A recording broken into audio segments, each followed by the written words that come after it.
My medication. Started momentarily. We are broadcasting on Facebook. Just wanted to let you know.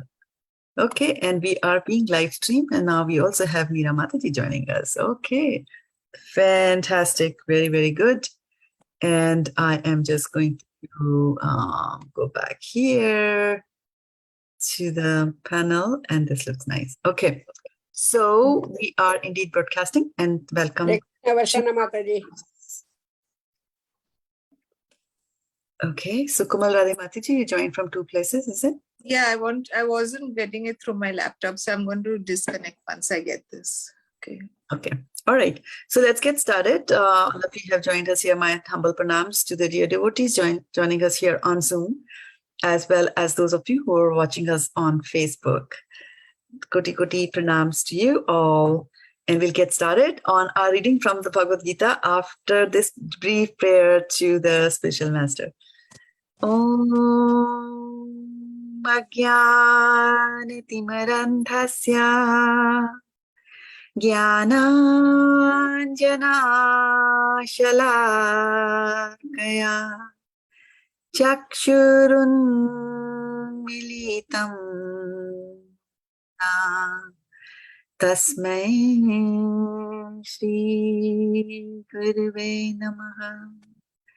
Shri Chaitanya Manobhishtam Sthapitam Yena Bhutale Swayam Rupa Kadamahyam Dadati Swapadantikam Vandeham Sri Guru Shri Yuta Padkamalam Shri Gurun Vaishnavamscha Shri Rupam Sakrajatam Sahagana Raghunatanvitam Tam Sajivam Sadvaitam Savadhutam Parijana Sahitam Krishna Chaitanya Devam Shri Radha Krishna Padan Sahagana Lalita Shri Vishakanvitam Scha He Krishna Karuna Sindhu Dinabandho Jagatpate Gopesha Gopika Kanta Radha Kanta Namastute Tapti Kanchana Gaurangi Radhe Vrindavaneshwari Vrishabhanu Sute Devi Pranamami Hari Priya Vanchakalpatarubhyascha Kripa Sindhubhya evacha Patitanam Pavanebhyo Vaishnavebhyo Namo Namaha.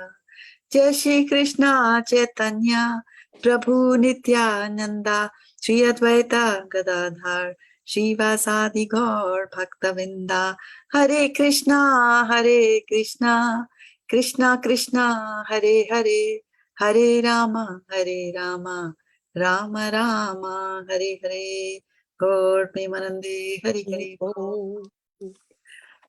All right, so let's get started. So which verse are we going to do today? 5.13. 5.13 for 500 points. Sutava Mataji opens her account today. And welcome to the other Matajis who joined us. Meera Mataji is there, Anuni Mataji is also there. Very good. And Devati, Sukumal are already there. I'm so slow. Okay. Shall we get started? Mataji, are you settled? Vindhyavali Mataji?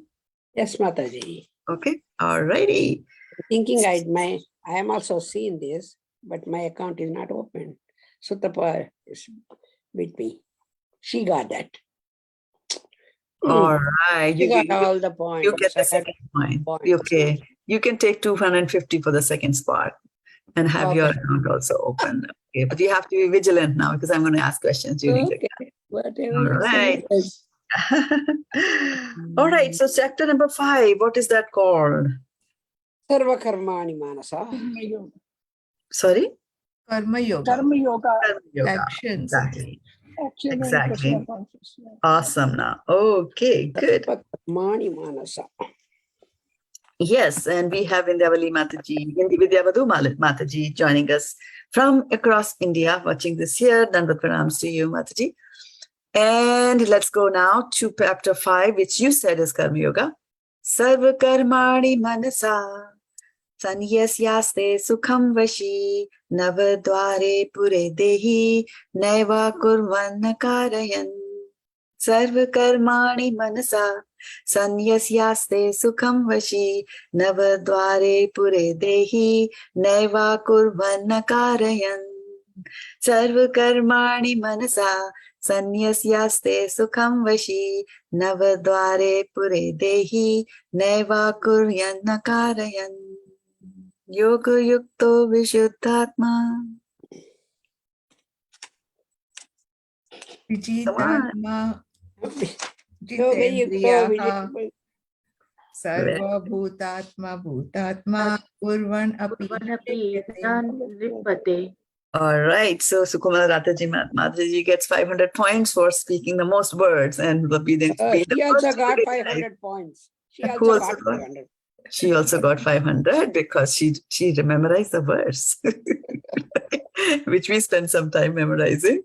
So yeah, that's very good. My Okay. memory is gone, Mataji. My memory is not good. Don't say that. Memory is gone. And we'll talk about that during the class today. Okay. Pray Krishna. I'll pray Krishna. Yeah. He'll- Yeah. Yeah, those are just statements. So let's focus here. Okay, sarva karmani manasa sanyasyaste sukham vashi navadvare pure dehi naivam kurvanna karayan. So here we have the words that are coming up here. Sarva means all, karmani, activities, manasa, by the mind, sanyasya, giving up, aste, remains, sukham, in happiness, vashi, one who is controlled, navadware, in the place where there are 9 gates, pure, in the city, dehi, the embodied body, na, never, eva, certainly, kurvan, doing anything, na, not, karyan, causing to be done. So, what is 9 gates called in Sanskrit? Navadvare. Navadvare. Okay. All right. So here, in the translation, Srila Prabhupada ki jai. Srila Prabhupada tells us that when the embodied living being controls his nature and mentally renounces all actions, he resides happily in the city of 9 gates, the material body, neither working nor causing work to be done. Purport by Srila Prabhupada again. The embodied soul lives in the city of 9 gates. The activities of the body or the figurative city of body are conducted automatically by its particular modes of nature. The soul, although subjecting himself to the conditions of the body, can be beyond those conditions if he so desires. Owing only to the forgetfulness of his superior nature, he identifies with the material body and therefore suffers. So going back a sentence, the soul, although subjecting himself to the conditions of the body, can be beyond those conditions if he so desires. So this sentence is for our Vindyavali Devi Dasi Mataji. So she said just now that her memory is failing, right? Subjecting himself to the conditions of the body. So I'm growing in age, so my memory is failing, like that.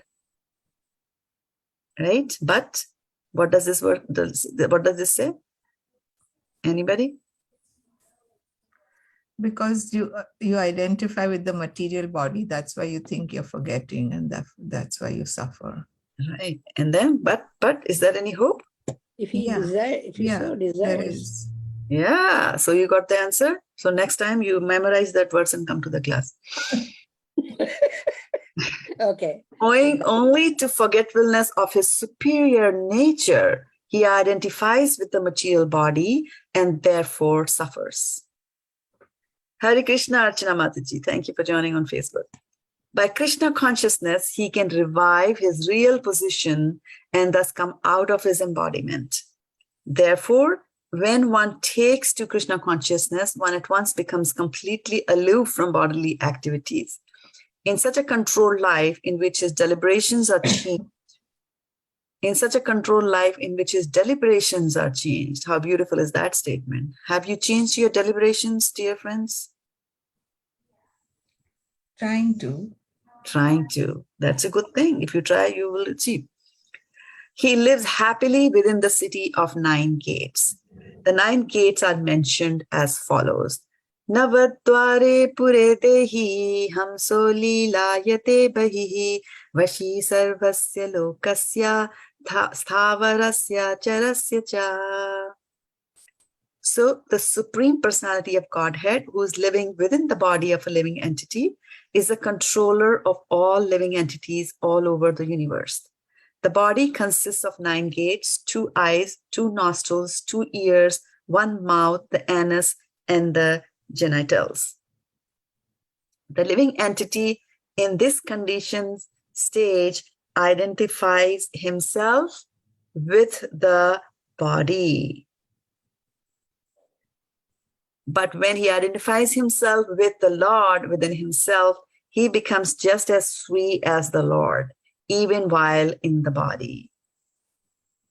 Therefore, a Krishna conscious person is free from both the outer and inner activities of the material body. Ha! So interesting. Outer and inner activities. Huh?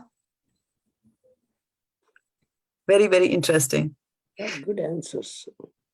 So I did not even realize that there were inner activities going on in my body till Prabhupada and reading his literature or hearing other words. There was this lady who once came to a meditation center and she said that there is this chatter that goes on inside my head. And I was like, oh, wow. I was like so lost in this material world. I didn't even have a chance to like sit down, analyze and think like, oh, wait, this is what I'm thinking. It was such a natural process for me to think and criticize people in my head and, think of sense enjoyment activities. Yeah, let's cook this, let's go there, like that. And so I didn't even realize that there's this chatter constantly that goes on. And there was a serial that used to come many, many years when I was in India. There was a television serial that came where there was a man who who gets this power to read other people's minds. Wow. And it's hilarious that, yeah. It was a hilarious thing because, what people speak and what is going in their mind is not necessarily the same, right? So he might be a psychic. Yeah, that's the closest word. So he could know. So it was very interesting because the person would speak the dialogue and then he would, then he could hear his mind also. So there was another dialogue that was flashed on the television, right? So there are a lot of inner activities also that go on like that, right? So we have to understand, and then who is watching all those inner activities, right? Who is participating in this inner activities? Who do you think? What is an inner activity? Okay, let's do a little exercise. We did that 3 years ago, but let's just do it again. It's an activity I like doing. So here, I will give the choice to Aruni Mataji. Aruni Mataji, are you able to speak? Yeah, Okay, good, very good. Give us the name of your favorite fruit or any fruit for that matter. avocado. Avocado. Okay, how can you describe an avocado? But I like the fact that it's very soft and buttery and Okay. So soft and buttery, the feel, right? The sense of touch, soft and okay, buttery. Yeah. And then what else? How would you describe avocado? Please describe an avocado. it's green on the Green outside. in color. Okay. And taste will be like cashew. I mean, Taste is, it's got a nice taste as well. I mean, I like the taste. you like the taste. Okay. And it's a contrast to like some other crunchy fruits like apple. So, And how does it smell? there's not much of a smell that I smell for avocado. Okay. Okay. So so we describe an avocado. So Sukumal Rathi Mataji, you got the description of the avocado? Yeah. All right. Okay. Everybody got the description? What's the color? Green. Okay. But inside it's more like a very light yellowy green. Inside. Yellowy I mean, green inside. green Okay. yellowy. Yes. And what else do you have inside? The seed. Seed. It's Okay. very hard, Okay. like a round, like a ball. Right. Like a ball, hard, heavy, right? Brown No, color. but it's Brown color. supposed to be eaten when it gets softer. Oh, are you talking about the seed? Yeah. Seed, Oh, seed. okay. It will be Yeah. brown color. Very brown color. Mataji, another thing it describes that it is hard from outside. It is soft, the inner layer, and then the seed again hard. I Hard. really. It's a sandwich. It's It's a hard a sandwich. Okay, right. So now what I want you to do is you are supposed to close your eyes, those on Zoom as well as those on Facebook. Okay? Close your eyes. Varshana Mataji, close your eyes. I want you to imagine that avocado. Okay? How she described it, it was green outside. Okay? Now I want you to take a knife. I want you to cut it open. And then inside the avocado, you will see a lighter green stuff. And we see a hard ball inside in the middle of one of the halves. And in the other half, we don't have the ball, but we do have an indentation there, right? Where the ball was, or that part of the ball. Okay.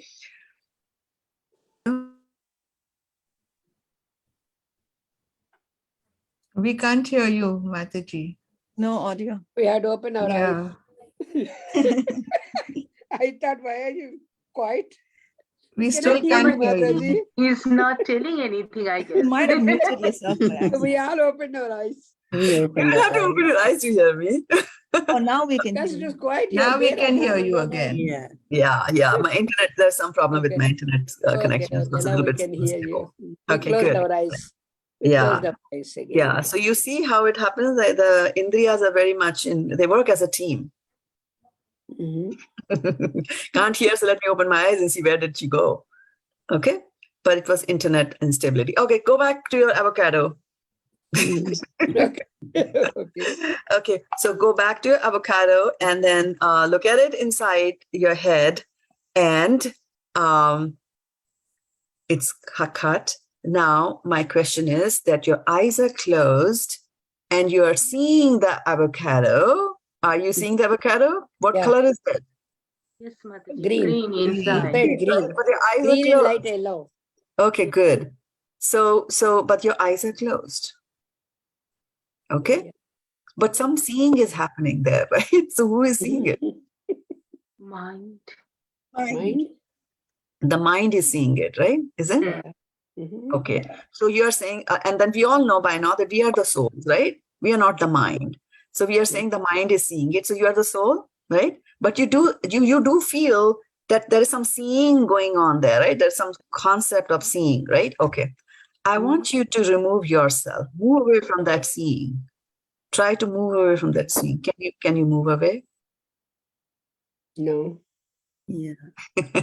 I'm still on avocado. You're still on the try to move away. No, you're the soul. Try to move away. Okay. And the reason you can't move away is because it is the soul who does the seeing, even in the mind. Mind is just a screen on which the image of the avocado has been projected. Right? That's what mind does. It's a screen on which different kinds of things will flash depending on the other knowledge acquiring senses that you had, right? You heard about the avocado. There was no avocado here. We just heard about it. We described it, we heard, right? And then we started having different shades of avocado in our heads, right? I mean, Vindavali's had a little yellow in it.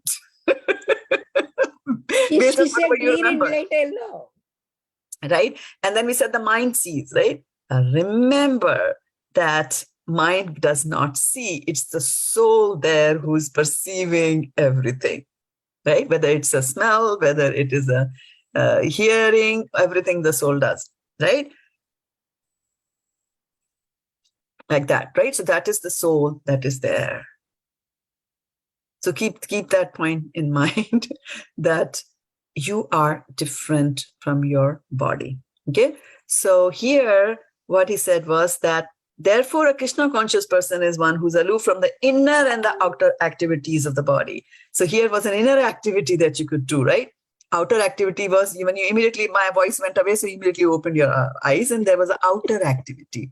You tried Wow. something which is outside of your body, right? But what I'm trying to see is that there is activity also going on inside your body. When you close your eyes, you continue to do the things. Actually, you can even smell things with your eyes closed and in your mind when there is no smell also there. You can smell a mango in your mind. So those are the things that you can do, the inner and outer body, right?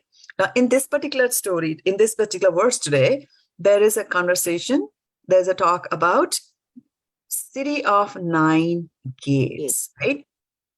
And you would have by now guessed, right? When they said city of 9 gates, and you have read the Bhagavad Gita, most of you several times. Excuse me. So you guess that this is a city. What is the city equivalent to?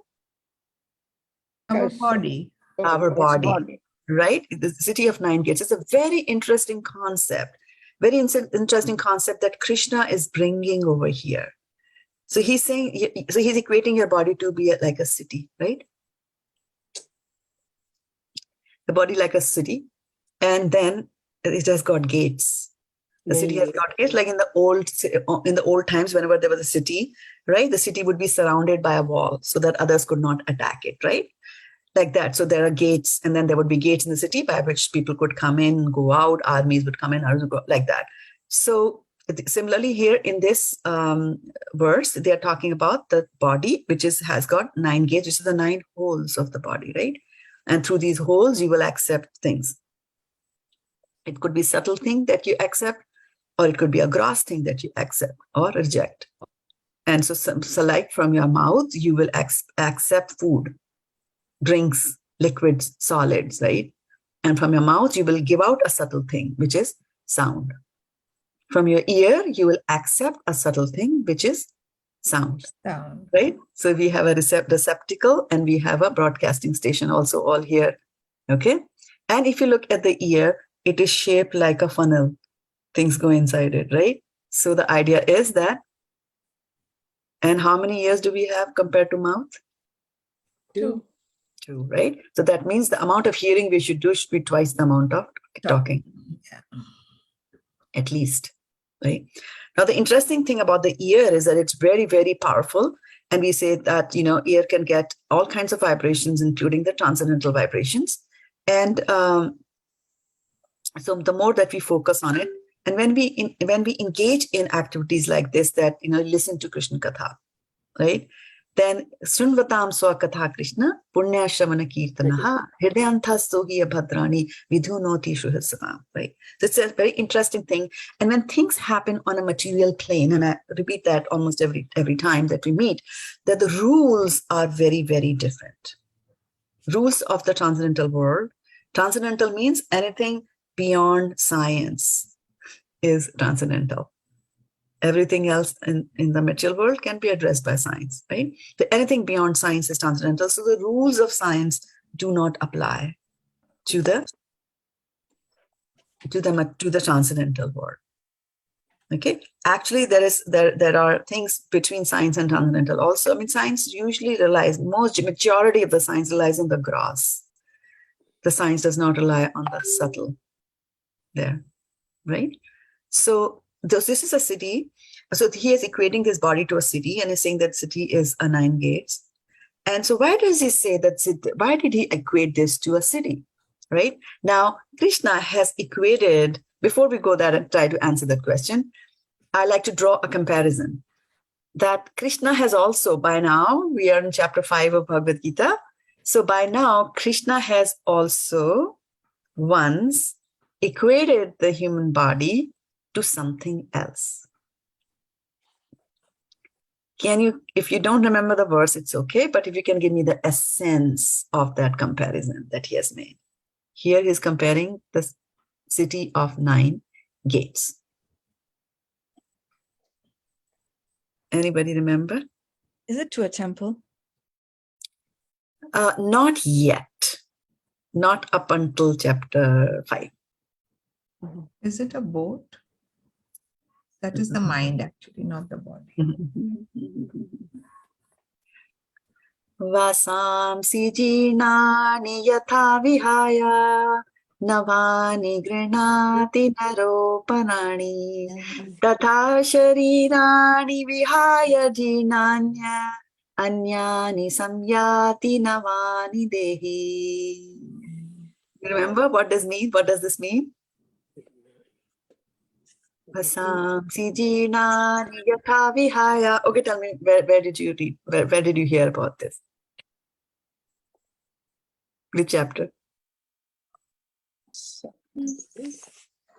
Okay, tell me, what is it describing?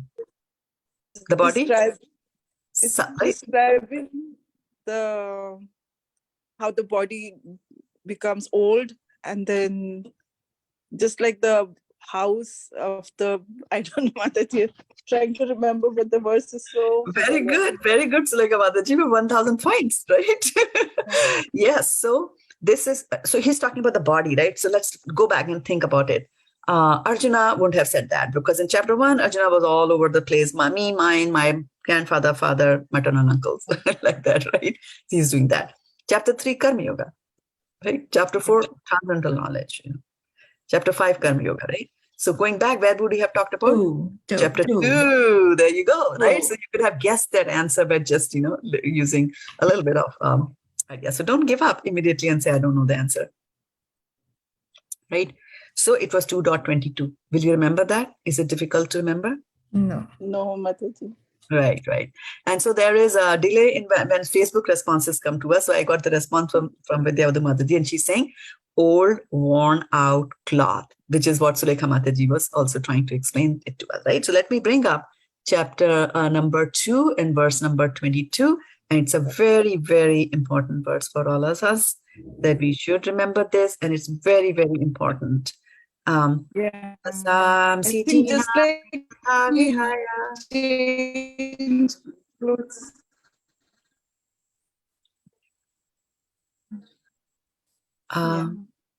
Please. Did you lose my sound voice? Yeah, in between. Oh, we can hear you. Now you can hear me? Okay. All right. Yeah. So, yeah. But somebody else was also trying to say something. I could barely hear. Was somebody commenting or sharing something? Oh, Mataji, I don't know if you can hear me. Sorry, even audio is choppy at my end. I was Okay. saying, just like we change our clothes. Yeah, I think the translation is that just like we change our clothes, similarly we get new body. Body changes the other. Yeah. Right? So in this particular verse, he's talking about the body changes, giving up the old and useless ones, right? Why do you think Krishna is telling him about this?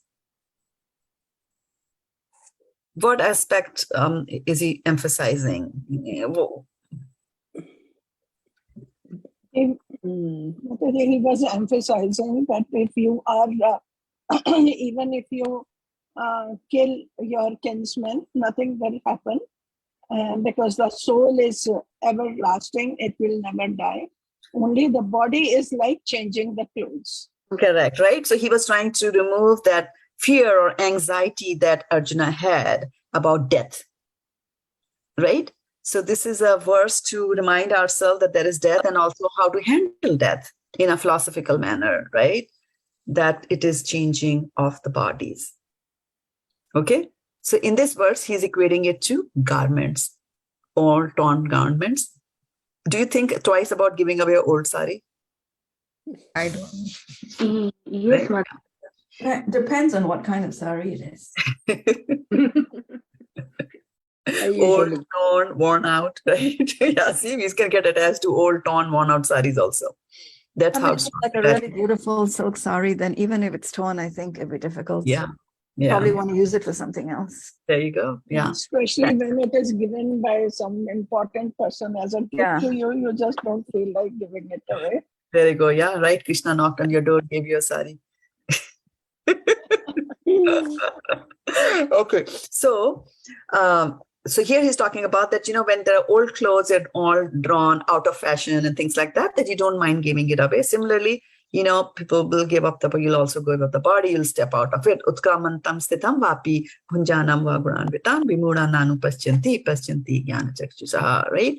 So when you have got that knowledge, you will understand that this is just stepping out of the body. And people do step out of the clothes. I remember Long time ago when we were all getting married and we were having our husbands and all that kind of stuff. So we exchange notes, right? About my husband does this, my husband does that. And so one lady just said that she was a housewife and she said, my husband just steps out of his pajamas, which basically means that you step out of it and leave the pajama on the floor for the wife to come and pick it up. So imagine, that's how the soul also leaves the body and goes away. Dropping the body, right? So in that verse, we are talking about how do we leave the body, how the soul leaves the body. And he's trying to emphasize that. Here in this particular verse, he's equating it to a body which has got how many holes? 9 gates. 9. 9 gates, right? Navadvare. Navadvare, the 9 gates, right? And so if as a gate, so a couple of things. Why do you think, why would Krishna want to say that to Arjuna at this point, right? So remember all these verses, what he's saying, like, you do things for the Lord, then you won't get the karmic reactions and things like that, right? So now he's going to talk about a little bit more about the body as we go along into the subsequent chapters of Bhagavad Gita. But here he's laying the foundation. And basically what he's saying is that the soul is actually a prisoner in this body. Right or right? Yes, right. Right? Did you ever experience a time when the body was aching so badly and you said, okay, let me just step out of the body and go sit in the next chair. Let the body be there, which is hurting so badly. Can I disassociate myself with my knees that are hurting me so much or things like that? We don't, and we can't, right? Unless we are a mystic. Mystic yogis are a different, thing altogether. So now, for those of you who are coming from India where Hindi is spoken and you had a chance to read Rahim and Kabirdas, Dohas and shlokas and all that stuff, right? There's one that says, Dasdware ka pinjara tame panchipan rahibe ko achraj kahe jaye to achraj kaun. So what this means is that pinjara means a cage. And Dasdware means 10 doors. So there's a cage of 10 doors and inside that cage is a bird. Rahibe ko achraj kahe. You should be surprised that how come the bird is inside that cage. That is a surprising thing, that the bird is inside the cage. The fact that it escaped out of one of the 10 gates should not be a surprise at all. Right? So then the question comes like, well, so here we are reading 9 gates and now you're talking 10 gates. So where is the 10th gate? And what are these gates meant for? Right? So as we see, Tasdarega pinjara tame panchipan rahibe ko achraj kahe jaye to achraj kaun. So if a soul has left the body, why are you so surprised that was going to happen? How much percentage is death rate? Means percent. Yeah, how much percent death rate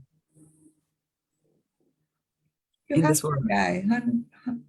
So give me 100%. 100%. Yeah, death rate is 100%. And that's what this verse is saying. It is 100%.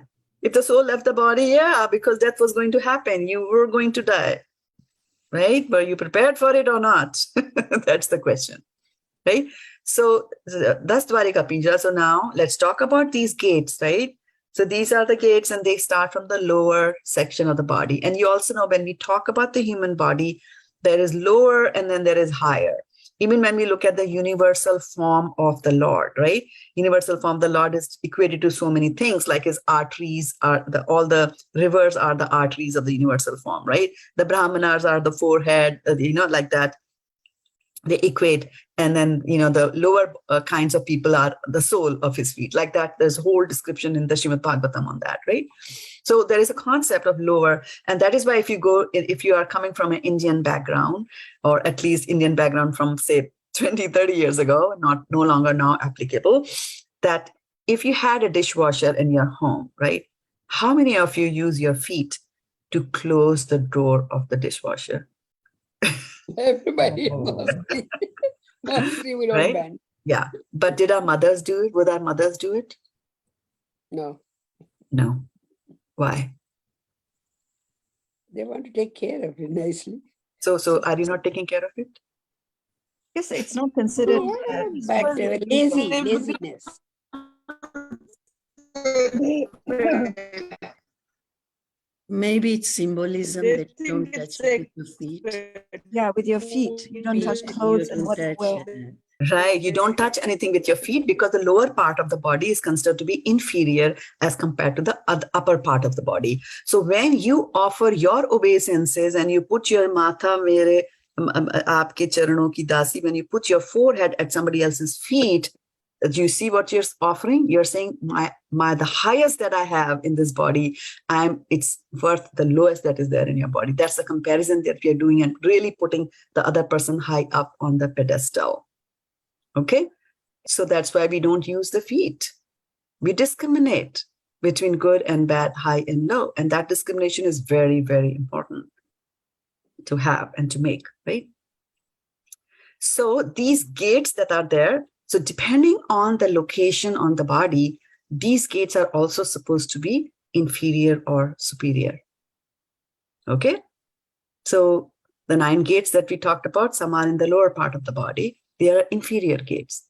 And as you continue to, go up, then maturity of the gates are here. And even here, there is, a hierarchy. So cage of 9 gates, and then, a body, a city of 9 gates. So from where is this gate? From which gate is the soul going to leave? So it is said that the soul leaves from any of these 9 gates of the body. Okay? And then depending on which gate it left, depending on which gate it used to leave the body, will determine the next destination. Okay? Means like Mataji, can you give an example, like if the soul leaves from like eyes? It'll go to a definitely better planet.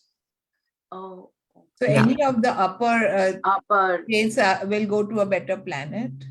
Yes, but there are better, there is good, better, best like that, even in the planetary systems, right? In the 5th canto of Srimad Bhagavatam, we saw about the Bhumandala, right? And how the different planets are located, right?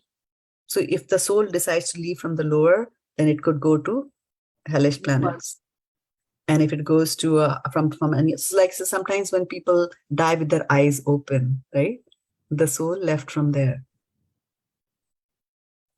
Okay, so now, so they leave like that, and then, Wait, but so Kabir Das we talk. this doesn't determine the consciousness that they'll have in the next birth. Well, depending on the consciousness is formed over the various births, and the current birth is just augmenting that consciousness. So, I mean, depending on which opening of the body the soul leaves from, will that not influence the consciousness for the better or the worse? It doesn't influence the consciousness. Actually, the consciousness was the determining factor that made the soul leave from any of the holes. And welcome, Mataji, Preeti Mataji. Happy to have you here in the class. And good to see you. So, yeah. So you get the point, Aruni Mataji? First thing, interesting, this consciousness is a very big role to play, right? First is that depending on the consciousness, you get the second body. At the time of death, depending on the consciousness, you'll get a body.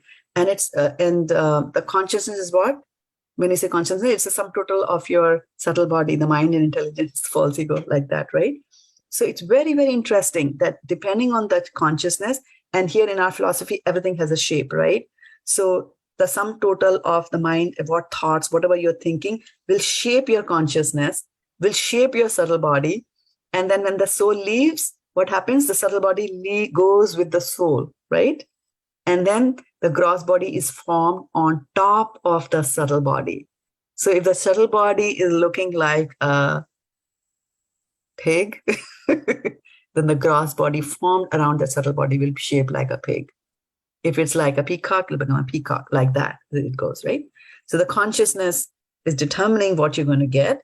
And that body, where are you going to get that body? Like you can be a dog in India, in America, in the higher planets, lower planets, you can get anywhere, right? That determines that from where did you leave? Where did the soul go? So here or here or here, like that. So sometimes they say that sometimes you see people die with their eyes open, right? Because the soul decides to leave from there or has to leave from there. Okay. So now Krishna is saying 9 gates and Kabir Dasi says 10. So where is that mismatch in the gate? Mataji, Right. one is this gate, no, Mataji? Yeah, correct. For 1,000 points. Yeah. There is the gate over here. And the yogis have got that power that they can guide the soul to leave this body. And, usually the yogis are trying to look for a better planet. So then the soul will leave from here so that it goes to a, better planet. Could be more, not depends on, your concept of better or not, but we are determining wherever we want to go. Right? So these gates are used for leaving the body. Okay. Now we have a very nice story in Srimad Bhagavatam that there is a king who is very much addicted towards enjoyment. And then one day one Muni, a very famous Muni, comes to meet him. Can you guess which Muni was that? Narad. Come on. Huh? The king was Narad. addicted to Oh, it. Narad Muni, 100 points each. Yeah, so Narad Muni comes there to meet him. And so what this king does is that he wants to go to a higher planet. So one is that, how do you go to a higher planet? There are various ways in which you can arrange for a higher planet to go, right? Question. How will you go to the best planet? Upper body somewhere. If soul leaves up from upper body side, No. What will you do so that the soul leaves? How will you achieve the best planet? What will you do in your life to achieve the best planet? do the devotional Chanting the holy service. name. Devotional service, exactly. 50,000 points. Yeah. I got You it. will get I to got it. a better planet by performing devotional service, right? But then there are other material planets also from where you can go and get material benefits, right? For example, do you want to live in Africa, where the desert, where there is famine, or do you want to live in, California? Like that, right? So even in the material world, there are gradations. So the best is Golok Vrindavan, you go to the spiritual planets, but in the material planet also, there are gradations. And then people can plan to do that. Most of the times we are hell-bent and we are focused on how do I make this life better? And there seems to be a hurry. Why? Because death is coming. Right? Death is coming. So it's like, I have little time left. Time is running out. Let me get married one more time. Let's go to Las Vegas. Let's go to Hawaii. Let's do this. Let's do that. I never did this. I never did that. So we can just spend our time in all that, right? But then there's death, which is the ultimate thief that steals everything away from you. So while we are scrambling to make our millions, right? Then death comes. It's a cruel shock and a cruel blow, and everything has to be left behind, right? Then people figured that out, that, okay, so this is going to hit me and then I'll be thrown off in some other place. I don't know whether I'm going to get another $1 million or 10 million or $1 billion in my next life. So what can I do to take care of my next life? What can I do to make that, same as or even better, right? So then what do we do? Yajna. Open the Vedas, find out what's the yajna.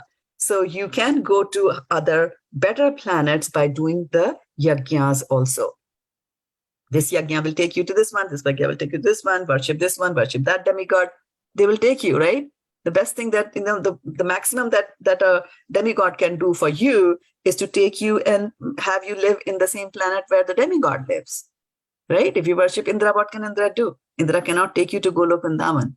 He doesn't stay there. He stays in the heavenly planets. He can take you there maximum, right? Minimum, lower levels, he can give you some money here, he can give you rains when you want it and things like that, right? So people have figured that out, that how do I go to the higher planets? But then in the Bhagavad Gita 9th chapter, what does Krishna say?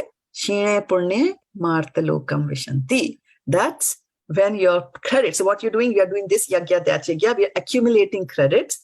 And with those credits, we are like, okay, I've got a credit card or a debit card or, some gift card. Actually, I've got a gift card with $10,000 on it, right? Well, guess what happens after you spend the 10, you go to a hotel check-in and every day you eat and what happens? I mean, the $10,000. Fall down.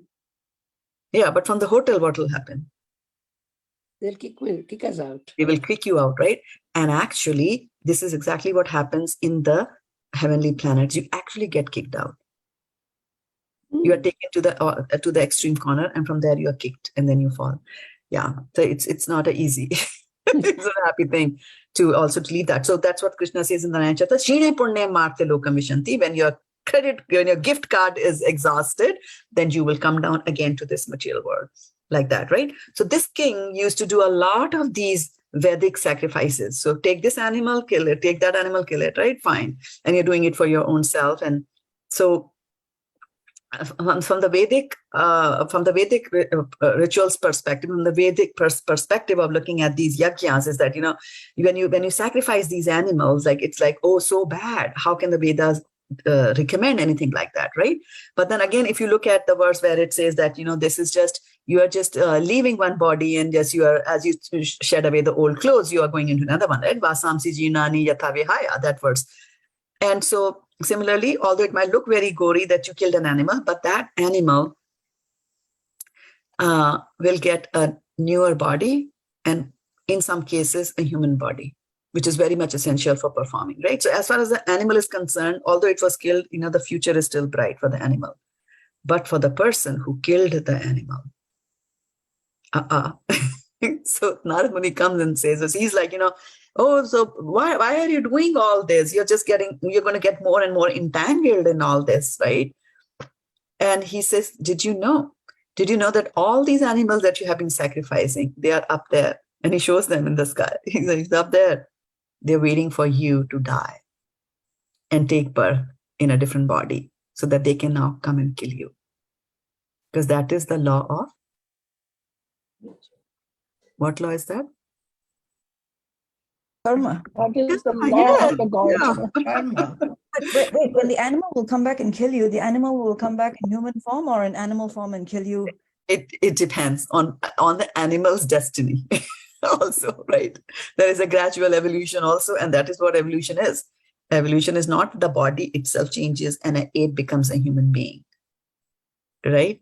Wow, so this is scary. So when you look at the serial killers and all that, people who are just totally obsessed and mad and they enjoy murder, they could be one of these animals ascended to a human body who are taking revenge on people who might have killed them, eat meat, or been slaughterers in what do you call it? Butchers.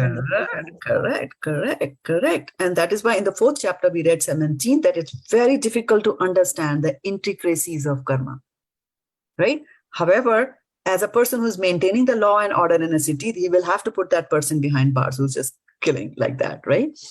But yes, that is what it is. That is what it is. And so towards that extent, the law of karma seems to be very cruel, right?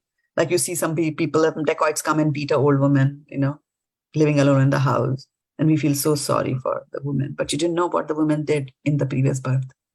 We have no idea. So that's also a bit dangerous a theory that's kind of dangerous to expound to the average person, because then they'll say everything is destined to me. We don't have to do anything. Yes, it may be someone's karma to receive, be on the receiving end, but it's our karma to help out. So everybody has that karma as well. It's not that you just leave them to it. And sometimes there are cases where it's fresh karma, right? It's not necessary that a person, gets beaten or in any way, is on the receiving end. It could be fresh karma. Someone just starting it for the first time. It's not always that it's yes, correct. Yeah. So now, yes, and that is a good point. And because we don't know that, it's our duty to help as and when we should. Right. There's a very interesting thing about karma that you bring. There's a very interesting story about it. So there was a princess. And she got married to a young, handsome prince. And so there was a lot of celebrations, pomp, show, and then she comes to live with the prince. So then in the night, the prince goes to sleep. And so she has come to a new place. So she's a little bit restless and she cannot sleep. but she's a new bride. She's not like us who take our husbands for granted and their friends and all that kind of stuff. So she's and you're married to a prince, right? So you have to show respect also. So she won't just shake him and say, "Honey, I can't sleep." She just gets up and she quietly starts walking in the bedroom that they have, right? And you can imagine a prince's bedroom won't be like a 10 by 17 bedroom. It's a huge room, right? So she's going there, she's looking at the pictures and things like that. And then she's admiring the bed on which the husband is sleeping. And then behind the bed, she sees there's a lot of, shield and armor and shields like that, they put. So she finds a very beautiful sword is there, right? And very, studded with diamonds, and it's shining in the semi-light that is there in the room.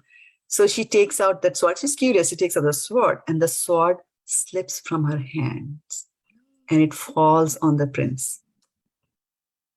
And guess what? His throat is slit. So in the night, the first night of her marriage, she has killed her husband, not even wanting to do that. Right? And now she's scared. What to do that tomorrow? People are going to find out she killed the princess. The prince was killed. So then she goes, she stays there, and then morning happens, and then she starts shouting in the morning that, oh, somebody kill my husband. Then there's commotion, everybody comes, and then she was like, how did he kill? She said, I don't know. I just woke up, but I did see a priest was running away from the room. So and then everybody runs after the priest of the king, right? So they go running and find him in his home, and then they capture him. And they try to capture him, and then the priest runs away. He sees people running, he runs away. He's not caught. He runs away, and then he's in the hiding, and he doesn't know, how long should I hide? How long can I escape? And why are they saying I killed? I was not even there, right? So then he says, okay, let me find out how long I have to do this. Let me go to an astrologer, and I'll try to find out what is there in store for me. How long is this thing going to last for me? So he goes to an astrologer. And as he enters like those days, people never close their doors. So he enters, there's a courtyard. So from the courtyard, he can see inside. So the astrologer is sitting with his wife, and the wife is scolding him left, right, and center. Left, right, and center, the wife is scolding the husband. Did you guys ever scold your husbands? Okay, you don't have to answer the question on Facebook. Of course. Okay, so he's looking at this, and he's saying, what will this astrologer Jyotishi, what will he tell me about my future? His wife is, he married her. Did he not know that his wife is going to batter him like that? What am I going to ask? But then, so he's just about to leave, and then the priest's eyes, the Jyotish's, the astrologer's eyes fall on this priest. So he calls him inside, and so then he says that, well, I had come, what brings you here? Well, I had come here to ask about my future, but I guess, I shouldn't be asking you that question because you yourself don't know about your future.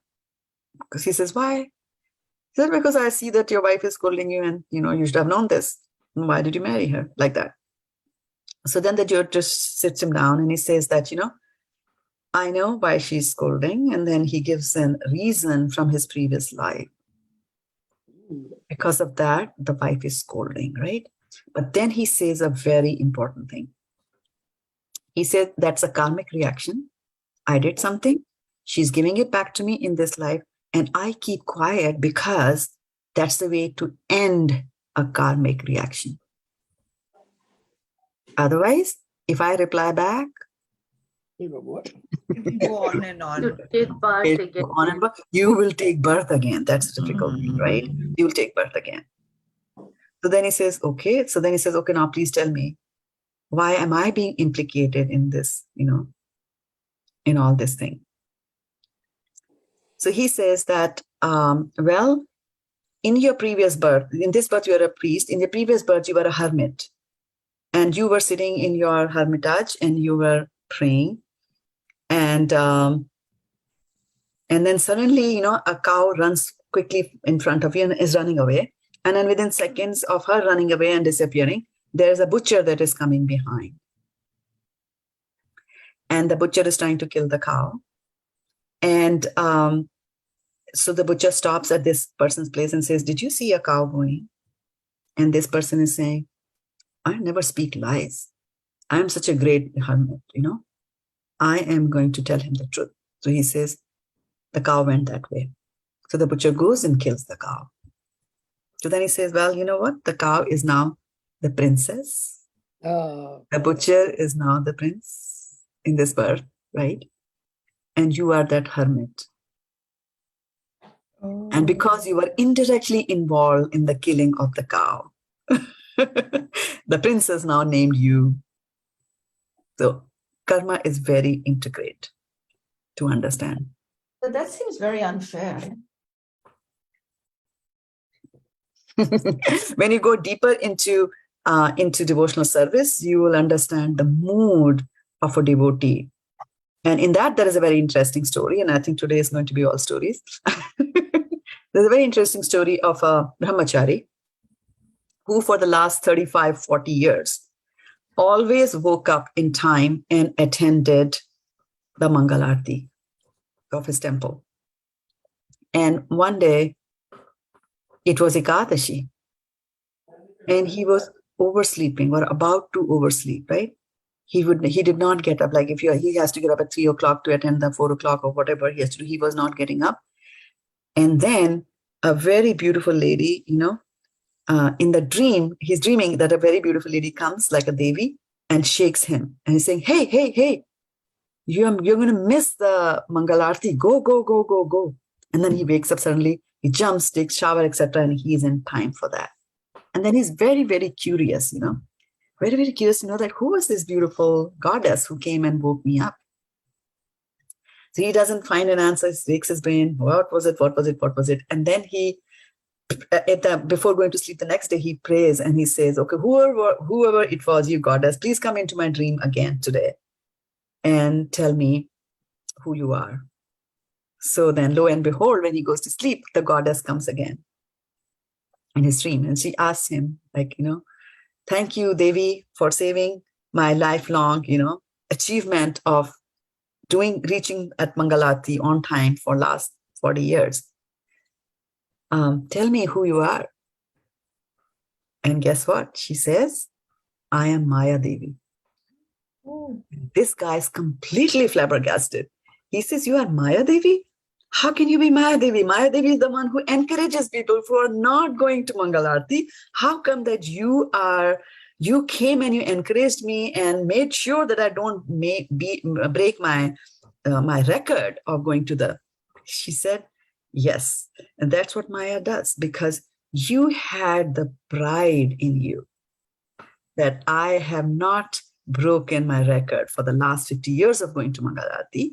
And because pride is very detrimental to devotional service, I want you to encourage that pride in you. So I made sure that you don't break your record. So very subtle things, Arani Mataji. You never know. Again. So we, on our part, we don't go about killing people because we construct them and we connect them with Krishna, right? We always connect that they are Krishna's children, so we don't mess with them. We take guidance from Krishna. Patram pushpam phalam toyam is what all that Krishna wants, right? Us to have, so that's what we have, right? Otherwise, it's not that this whole material world is actually set up that one person is the food for another person, right? Ahastani chahastani apadani chatuspadam falguni tatra mahatam jivo jivasya jivanam. So it says that those who don't have hastas, those who don't have hands, right, will become prey to those who have hands. Like if a fish is swimming in the water, fish doesn't have a hand, right? But a monkey can put the hand and take the fish out of water, right? So those who don't have hands will become prey to those who have hands.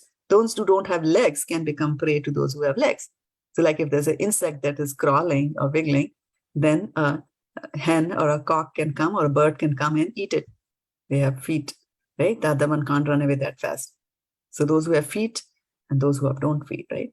And then he says the law of this material world, Falguni tatra mahatam. Mahatam means great or the powerful. Falguni means the weak. So he says the weak become the victim of the powerful. And you see that everywhere. Politics, at home, or in the cabinet, everywhere you see that. Strong is over the weak. Jivo jivasya jivanam. One jiva is the food for another jiva. That's how it happens in this material world. But then a lot of the times with humans, those who become powerful do so by unfair and sort of unethical means. So does that mean that they will overpower the good because they are powerful in the worldly sense? I mean, and that does happen. So where is the? It's a very interesting thing that you bring in. How do we define overpowering, right? On the material plane, then they might be able to overpower, right? The weak. On a material plane, they might be like they have physical. It's a very interesting topic, and I like to elaborate a little bit more on that, right? So a weak gets the power and oppresses a strong gets the power and oppresses the weak, right? So that is just physical strength, and you see that physical strength everywhere. For example, look at an elephant, right? Elephant has got strength in the body, right? There's a strength of the body. Elephant can trample, right? It eats a lot, big body, right? Now, as compared to the body of an elephant, if you look at the body of a lion, right? The bodies do not compare in size or weight, right? But what does the lion have? Lion has got claws, right? And with that claws, it can go and kill an elephant, right? But with the human, it's not just physical strength. I mean, they use correct. Yeah, I'm coming to that. Money, Hold on. Yes, exactly. Right. So at the lowest level, I'm saying, right? And we will graduate, we'll go to the higher level. At the lowest level, you see elephant, lowest level, you control, you have heavy body, you do it, right? On top of that, you have some skills or some powers. You had claws, you had instruments, and using those instruments, you are able to kill an elephant. But above all of those is the human being, and human being can tame an elephant as well as tame a lion, right? So as you see, is the human being able to tame lions because it has got sharper claws? Or is it able to tame an elephant because human being is heavier than an elephant? No. What does the human being have, which is more than the other two? Is intellect, right? The intelligence. So you see, from the gross, the strength of the gross, we have come to the strength of the subtle. Subtle is stronger than the gross. So in this city of 9 gates, right? In the city of 9 gates, you are in the gross. All the gates that they talked about were gross, right? So, but we have to remember that there is the subtle aspect, there's a subtle body also, there's a subtle aspect to all that also, which is there, right? For example, Mike Tyson. Who was Mike Tyson? A boxer. Famous boxer, right? And he won so many boxing bouts or whatever they call it, right? And in one of the fights, the opponent started beating him. And he got so angry. Does anybody remember what he did? No idea. He bit off the ear of his opponent. Oh my God. Oh my. It was all over the news, right? It was all over the news. And then afterwards, he did all that up. Then he was disqualified from playing the match. So you see, although he had a heavy build, although he had the chances of winning the match, right? But something overcame him. He was not able to control his emotions because later on he was sorry for what he did. And he said, I do not know what came over me. What came over him? Not an elephant came and sat on his head. It was all inside. So we were talking about the inner activities in the beginning of the class, right? So there were inner activities that were going on in Mike Tyson's head that made him go so mad. So the lesson from today's class is to remember that there is a grass in which you are there, and you are a prisoner. And another thing that he wants Krishna wants us to remember and to notice over here is that you are in a city, right? Like, for example, somebody lives in Bombay, somebody lives in Pune, somebody lives in Sunnyvale, right? Like that. Somebody lives in Santa Clara, right? Gurgaon. I've got people, Mountain House, I've Mountain View. I've got people from all over, right? Different cities in this class. What he's trying to tell you is that, so just because of the fact that you are in Santa Clara, Sulekha Mataji, if I start calling you Santa Clara, will you like it? Or identify with that? Like, what is Santa Clara? Oh, this one. Behind the, no, right? You don't identify with yourself with the city in which you live. Similarly, they're saying, hey, soul, don't identify yourself in the city of 9 gates where you live, right? This is just a city where you're living. And there are 9 gates through which you are going to leave. So then the question is that if I am in this city of 9 gates and I've got all these things, right? Ear, nose, throat, all these things, then what am I supposed to do? How am I supposed to use this thing, right? And then later on, he also tells you that in this city, there is also another person who lives with you in this city, right? Who's that other person who lives with you in this city? Paramatma. Paramatma, correct, right? For 1,000 points. So Paramatma lives with you in this city. So you have to now understand and explore this city a little bit more and understand what is the purpose and the ultimate goal and then the use of this particular city, right? And that is that you have to, what do you have to do in this city?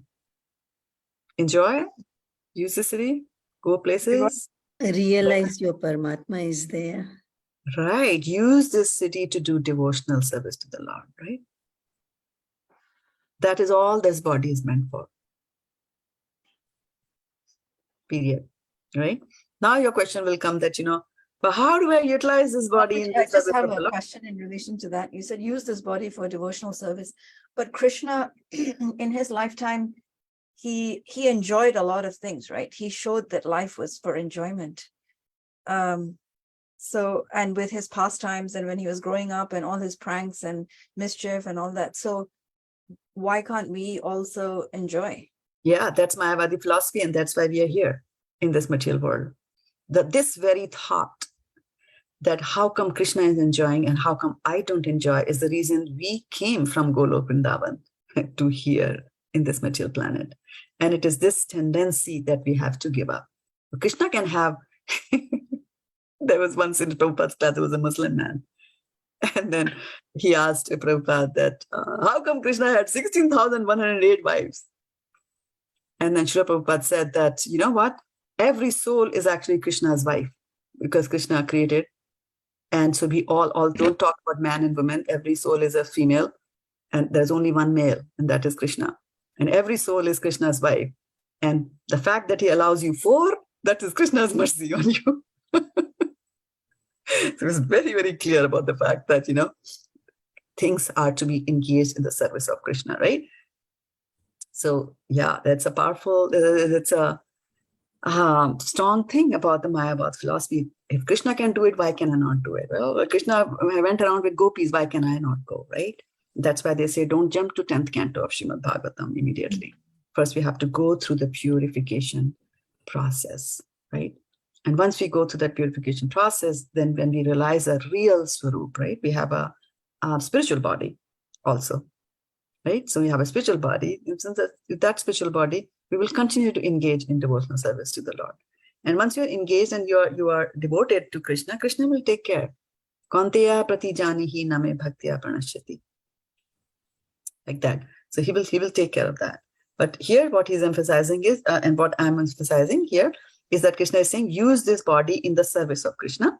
And so the next point that I was raising was that when you are in this body and you're already in a family, you already have your job and you already have a child. And so now what do I do?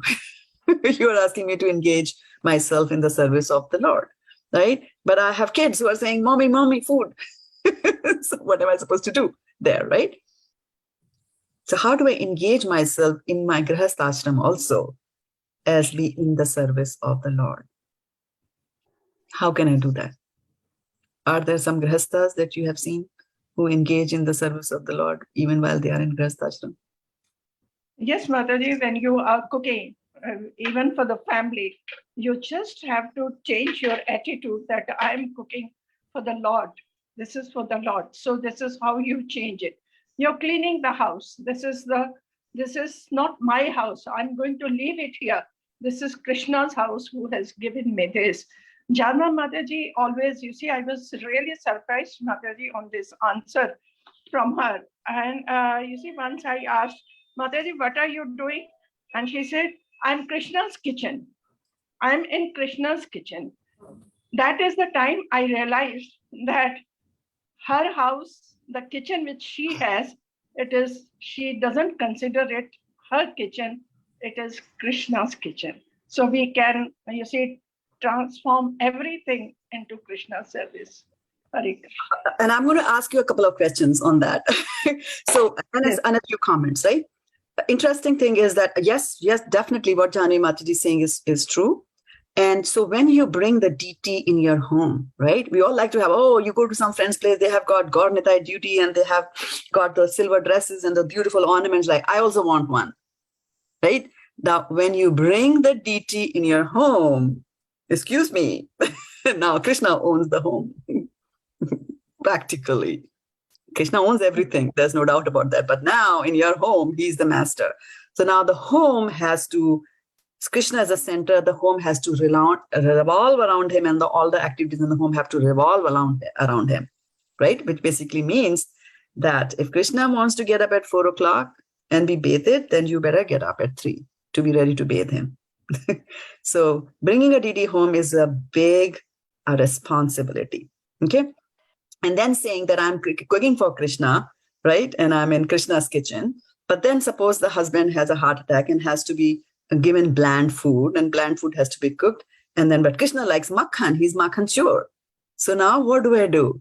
I have to give prasadam to my husband, and how do I make bland things for my Krishna? Because I know he doesn't like bland food, he doesn't like this, right? So at that time, right, you have to look at your family as children of Krishna. Who are you serving? Not your husband. Who are you serving? A child of Krishna. Right. That is how, even staying in your home, even staying in the city of 9 gates, you can engage every part of the city of 9 gates in the service of Krishna. Like that, right? Navadware Puredehi. So I'll stop here and take reflections or questions or anything that you want. Hare Krishna. Hare Krishna. You said that at death time, anybody can leave through any of the 9 gates.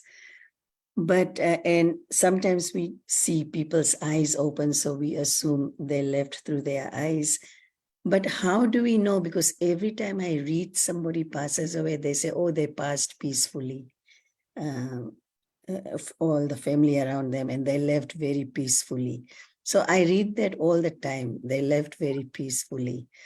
So how do we know? Because over here, when somebody is in a comfort care, they will pass peacefully, no matter what.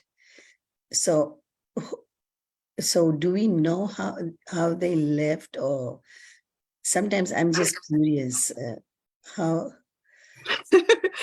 Well, curiosity killed the cat. I'm just kidding. So is it worth that pursuit? Number one, how will it help you to know how did my mom leave the body like that, right? It doesn't help you at all, or your mother. Second thing, when people say that such and such a person left peacefully, you're only looking at the gross body. That's all you can see, right? Death will be peaceful only for the devotees. There is so much of turmoil. If you're very attached to the things around you, material attachments are there. Then Saraswati-devi, somebody asked Saraswati-devi, she's the all knowledge, right? That what is defined death? She said death is like 1 million scorpions are biting you. Death feels like that, intense pain. Why? And why is that pain? Because she says that the subtle body, the soul is attached, right? And subtle body is being yanked from the gross body. So this subtle body, the consciousness, is attached to the gross body through threads. And you can imagine if I put a thread around your ear and then I pull the thread, how it's going to feel, right? So similarly, when the soul and the subtle body are being yanked out of the body, And it is really yanked. You have to read the story of Ajamela in Srimad Bhagavatam. He was a bad person.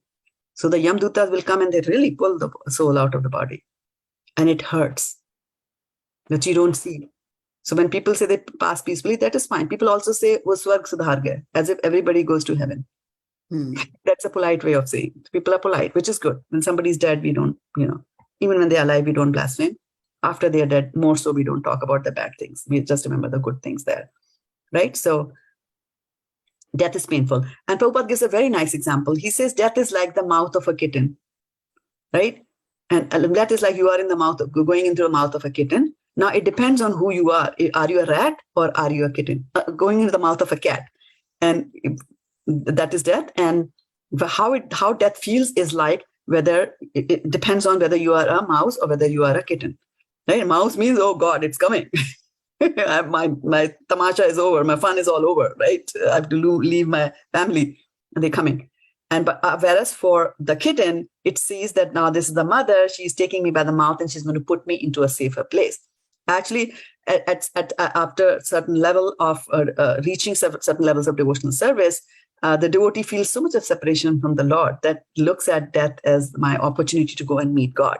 That doesn't mean that, we think that we have reached that level and commit suicide and say that we want to go there. No. Suicide is not recommended at all. This is something that God has created. The body doesn't belong to us, belongs to Krishna, and we'll obey his orders and we will leave it whenever he orders us to leave it. It will stay here, come what may. So only the person knows how they are feeling at death. No, you can't. Correct. Yeah. So when you say, oh, sorry, go on. One of my cousin, she lives in Vancouver, and my cousin died. Her brother passed away. So she was telling me, oh, Jayanti Bhai passed away peacefully 2 days ago. She was describing me like he knew he was going to die, and he died peacefully. But then somehow she goes, because she has been working in the hospital, she's retired now. I go, don't all of them pass like that? She goes, no, she was working. She goes, I have worked in the hospital at night, and there are patients who are yelling and crying because I thought everybody is put in comfort care. But she goes, no, people are dying and they are really in pain and they are crying and yelling. Right. Because she has heard them. So I was like, oh, wow, I didn't realize. Right. No. That is definitely there. I mean, sometimes like a cancer patient, right? Yeah. There's a lot of pain. And I'm telling this when I was very young. At that time, facilities were not there that much to take care of cancer patients. And I had a person, like I used to live on the second floor and the person was on the ground floor, military man, very nice. And I used to call him uncle, and he had liver cancer. And the whole night he was shouting whole night, a military man, from pain. Because he was in the hospital, then they said better to take him home. So they brought him home. At those days, there was no, I don't know why they didn't give him morphine injections and things like that. I mean, sometimes they cut the spinal cord so that the pain is relieved, but cancer is very painful. And so, and then a whole night I was very bothered, but I was disturbed by the shouts that were coming from below. And then I went to sleep at about like 5 o'clock, 6 o'clock in the morning. I went to sleep because I had to go to office the next day. And then I got dressed, forgot completely about it, got dressed, and I went down, and suddenly I saw that the auntie is sitting outside and everybody surrounded auntie with white clothes. And then I understood the man had died. So he died in such a painful condition. But what I'm saying is that condition, peaceful and non-peaceful, is at a God level, right? I'm saying, yeah, but I'm saying something goes inside the inner activities that we talked about in today's verse, right? So those inner activities, you do not know. What is going on in other person's mind, we do not know. Right. Yeah. Mataji, I couldn't understand a little bit. Can I ask you? In the purport, Mataji, from the 7th line, by Krishna consciousness, he can revive his real position and thus come out of his embodiment. Okay. Therefore, when one takes to Krishna consciousness, one at once becomes completely aloof from the bodily activities. Mataji, body keeps doing the work, how do we get aloof from the bodily concept? Because we are Yeah. working, using Yeah. our body even for the spiritual activities. Right. So if you see in the same verse in the beginning, right, what does he say? In today's verse, he's saying, look, let me bring up the verse today so that we can all see it. Verse of today is verse number 13, 13 from chapter number 5. When the embodied living being controls his nature and mentally renounces all activities. You see, subtly he's renouncing all the activities. Not that he's renouncing it physically also. Right? He will continue to do everything. Prakriti kriyamanani gunahe karmani sarvasaha anhankara vimudatma kartaham iti manyate. Right? So all these activities are going on, but ahankara, when you are vimula, not only muda, not only foolish, the greatest fool, thinks that I am doing everything. But then when you come into Krishna conscious, karte ho tum kanhaiya, mera naam ho raha hai. Right? So then that is the mood. That is the mood. And the mood of a Mayavadi is, I did it. I have done it. I am so great. I'm a perfect organizer. I'm a perfect this one. I'm perfect this. I'm perfect that. No. The mood is, karte ho tum kanhaiya, mera naam ho raha hai. That you do it. Even if I'm the best singer in the world, I'm the best actor in the world, I'm the most beautiful, it's all you're doing. It's that because you're so merciful to me, because I'm your devotee, that you're giving me this name and fame. Right? And Prabhupada says, I'm a puppet in your hands. yes, and what does he say? Make me dance, make me dance, make me dance. Ultimate surrender. Would you like it if somebody made you dance? Varshana Mataji, if I ask you to stand up and then sit down and then stand up and then sit down, you'll say, Shraddha Mataji, I'm not coming to your classes any longer. Srila Prabhupada He's said, saying, She will dance. She will dance. Prabhupada said that. I'll dance. Yeah, he'll dance, right? If you Yeah, say Varsha, that's ultimate surrender. Yeah, you will that was dance. the ultimate surrender. Thank you. Yeah, thank you for that question. Yeah, good point. Looked at it. And also we have to remember that whenever Prabhupada uses this, and in the purpose and in Shastras, we see the word at once. So we went to India, we went to the temple, we had some Krishna Prasadam. I'm completely Krishnized inside. So now that's it. I'm liberated.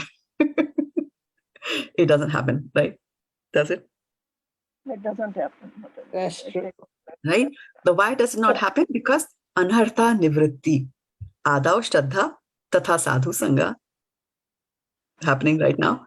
Tatha anartha nivritti, right? And after that, sadhu sangha, bhajana kriya. After that, anartha nivritti. After that, nishtha. Nishtha. Ruchi, asakti, bhava, like that. Okay. So this anartha, don't think that they happen like that. That first I will have sadhu sangha. 2 years sadhu sangha. Next year, Shraddha, 2 years, faith. I have got faith. From where will faith come? Right? Faith comes from sadhu sangha.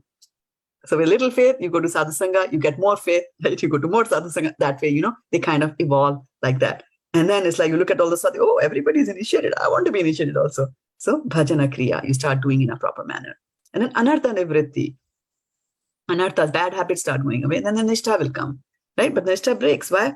So this anartha nivritti actually takes a very long time and can take many, many lifetimes for you.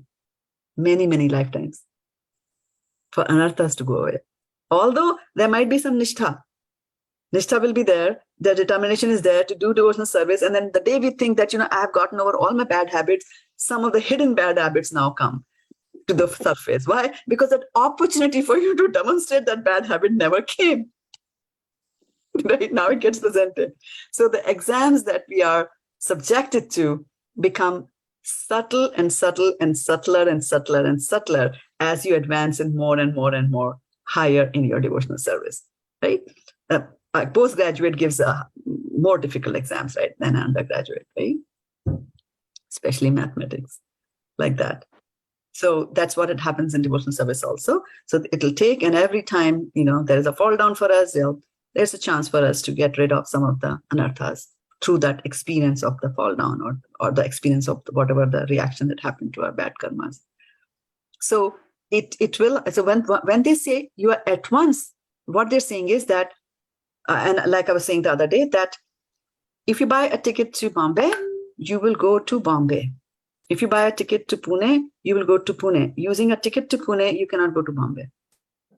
If you buy a plane ticket on a plane to Pune, you cannot board a plane to Bombay and say, well, Bombay is on the way to Pune. It doesn't happen that way, right? Whatever ticket you bought. So what then when they say immediately it's going to happen, what that means is you bought the right ticket. So because you have bought the right ticket, so now you are qualified, right? Have you noticed that when Sukomal Radhe Mataji's son was studying in medical college, I used to call him Dr. Neil. Why? Because after 5 years, he's going to become a doctor. Because he's there, right? Like that. So because you are already in that path, so that's why he's saying he's at once. It's not that it'll be manifested there, but you have taken the right course, you are registered in the right class, you have bought the right ticket, you are on the right road. So from there, it'll happen. Because even if you do a little amount of devotional service, you are guaranteed a human body in the next life. Right? And why he says immediately it's going to happen? Also because if you compare to the millions of lives that we have led in our previous births, if it takes you 40 lives to get to Krishna consciousness, that is immediate compared to 1 million lives, right? So those are words to be read and understood in that context. That don't say that, don't say that, oh, I went to the temple and, where is my subtle body? Where is my spiritual body? I can't see, All that is going to take some time. But this is practice. We are doing devotional service. We are practicing it. And we will be there. Why? Because we have a spiritual master to guide us. Right? Have faith in the spiritual master. Mataji, I want to share something with you. Even on the Facebook, it's okay. Okay, go ahead. Yeah. Mataji, one beautiful example I came to know and I want to share. Why temples are important for all of us. Why temples should be constructed. Why should we have temples? And beautiful example was given that we have air all around. And my tire bursts and I don't have the air. I can't pick up the tire and say the air come and you say fill up this tire. I have to go to a particular mechanic and the place and to get the air filled up. Same way, we also need the temple to go and get the spiritual education. Otherwise, we cannot. Right. And spiritual education can come in many forms in the temple. Yes. Right? So physical education, spiritual education can come in the form of you sitting there and take a lecture, listening to a lecture. It could also come because you have been asked to give a lecture, so you have to read up, right? It could happen because of the conversations that you have with the student. It comes there, right? Spiritual. It can also come with somebody being rude to you in the temple. Mm-hmm. Somebody's scolding you. And it's like, oh, what does it mean? How does it mean? Like, I'm a director in this company. What do you mean? And then we realize we are nothing. Yeah. And guess what? The person who was rude to you in the next class, the speaker is talking all good things about this person who just now behaved in such a non-Vaishnava style. So it is our attitude that has to change. Our attitude towards looking at all these things as to how do they come, like that. So, so yes, temple is a place to be educated. All that I'm saying is there are different teachers who teach us. And there's a chapter in the Bhagavad Gita, in the Bhagavatam, talks about 24 teachers. Right? And everybody can teach us. Our kids teach us sometimes, right? But nice, very nice example, yeah. Very nice. Okay, shall we? Shall we call it a day? Are you hungry or no? I don't think so. See, she's in the East Coast and she doesn't want to leave. So Komalad. Machitta madgata prana. Bodhayanta parasparam. Varshana Mataji, want to complete that? Machita Madgat Prana Bodhayanta Parasparam Katyam Kathayantas mam nityam Tushyanti Charamanti tushyanti. Yeah. Machitta mat gata. Gata. Gata Gata, not gat. Gat is Hindi. You're speaking Sanskrit, right?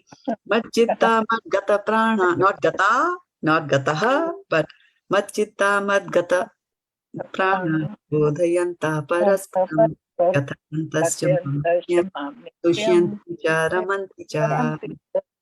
Right. What happens? Then we sit together and discuss Krishna consciousness, Mataji. That means Krishna loves them. You see,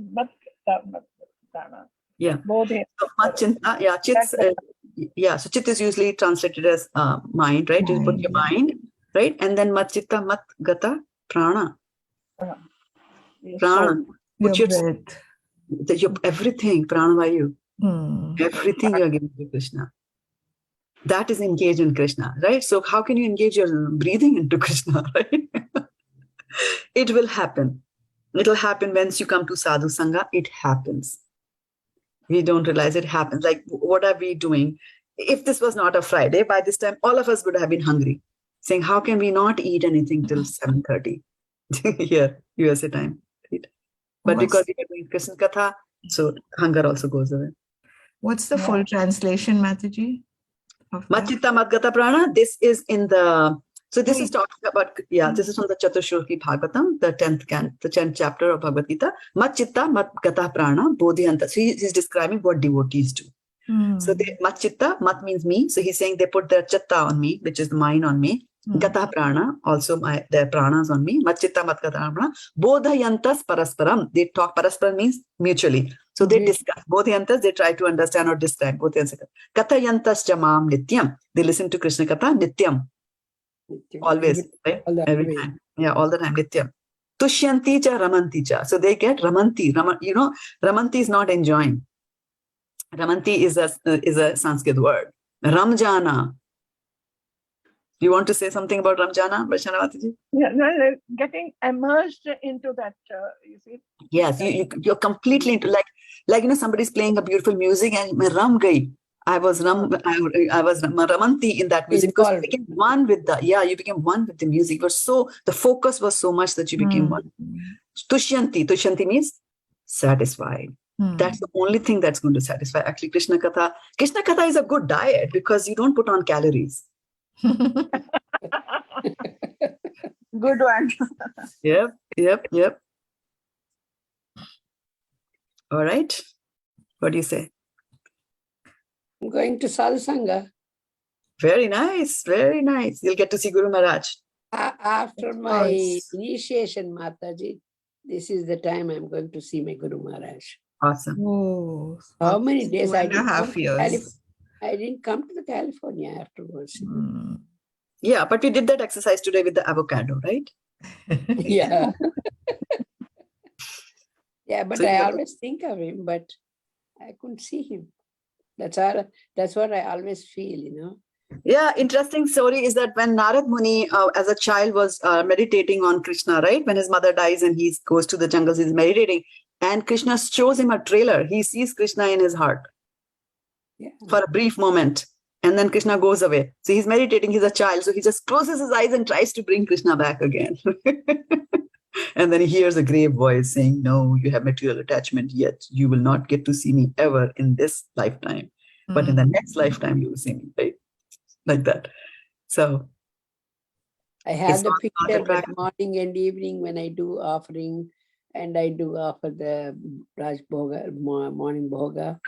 I always think and I do everything, it's prayers. And see his picture, but I don't see. So when you say that you miss your spiritual master, what does that mean? I think she means physically seeing him in person. Seeing him. And what is ISKCON Disciple Course? What is more powerful? Vapu or Vani? Vani. Vani. Yeah. Vani. Yeah. Yeah, that's all. Now I'll go and see. Now I'll have Vapu and Vani too together. Yes, yes. Sadhu Sangha. Mataji, in the physical presence, it's not just seeing the person, it's also the aura. You get the energy when you're in certain, within certain proximity of the person's aura. So I think that affects that's a factor in the longing as well. Definitely. But if you're away, then you can get almost the same effect through Vani also. See, we might think that Vapu is very good. Vapu means the body, right? To see the spiritual master in body is the fantastic and the best thing to do. And so those who are the personal servants who are massaging the spiritual master and feeding him and bathing him and all that kind of stuff, they are the lucky ones, right? And those who are away and listening to his or carrying out his instructions and listening to his lectures are less. Vani is more powerful because even when the spiritual master leaves the planet, then Vani is still there, number one. And number two is that, yes, Vapu Seva is good because then you get to know some of the things about the spiritual master. For example, there is this book, What is the Difficulty, written by Kirti Maharaj, who was Prabhupada's personal servant for some time, right? So then you get to know some of the finer things of Srila Prabhupada that you will never get to know when he's giving his lectures or, listening to his lectures. You never know. So definitely you need some of the servants like that who will tell you the inner things, like, what does he like, like that. But also something very dangerous is aparadh. That when you're doing seva to the spiritual master, when you're cooking to the spiritual master, and then your consciousness was not good, then you are the culprit, right? So it's not very easy to say like, hey, I'll cook and I'll wash and I'll do this and I'll do that. These are very highly regarded seva for the spiritual master and have to be done with a lot of care and attention. Have to be done. So, yeah. This one, Indra, right? Indra was sitting in his palace with all the people glorifying him, and then in walks his spiritual master, and he's so much in the pride, and he says, oh yeah, spiritual master has come. And then spiritual master leaves, gets angry, and then Indra loses all his opulence, right? Like that. So when my daughter had initiation in Charlotte, and she has to serve him that day for his, they told her to serve him that day, but which I never got any chance like that. That's what I always feel, everything. What is that? I didn't get any chance. Even did you ask for it? Did you ask Guru Maharaj for a seva to serve him from remote? You could make ghee wicks for him. He does deity worship, and you can mail them. See? Oh, is that? Yeah. So when you meet him at the Sadhu Sangha, ask him or ask Guru Ma. If Guru Maharaj is busy, you ask her for some seva. She will give it to you. You also have to ask, right? Yeah. When I was there in California, I spoke to Guru Ma and I did. Everything was good, but afterwards I didn't have it. After my initiation, I didn't have it. Yeah, absence makes the heart grow fonder. So it is it is good for you.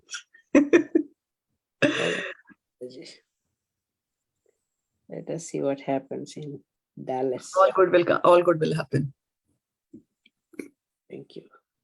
Yeah, sansarada vanilida loka tranaya karanatvam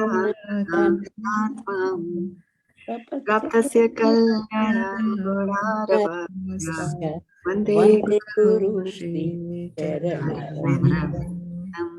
Vande Guru. On that happy note, let's take leave. Then Pranam. Manchikal Patrubhyascha Akitana Parnebhyo Vaishnavebhyo Namaha Go Premanande Hari Hari Bol. Thank you, Shraddha Mataji, as always, for the best class. Thank you for joining, and thank you for the hearty participation. Wonderful questions, wonderful citations. Wonderful. Take care, everybody. Those of you watching us here on Facebook as well as Zoom and YouTube. Hari Bol. Have a fantastic weekend. See some of you. Yeah. Hari Bol.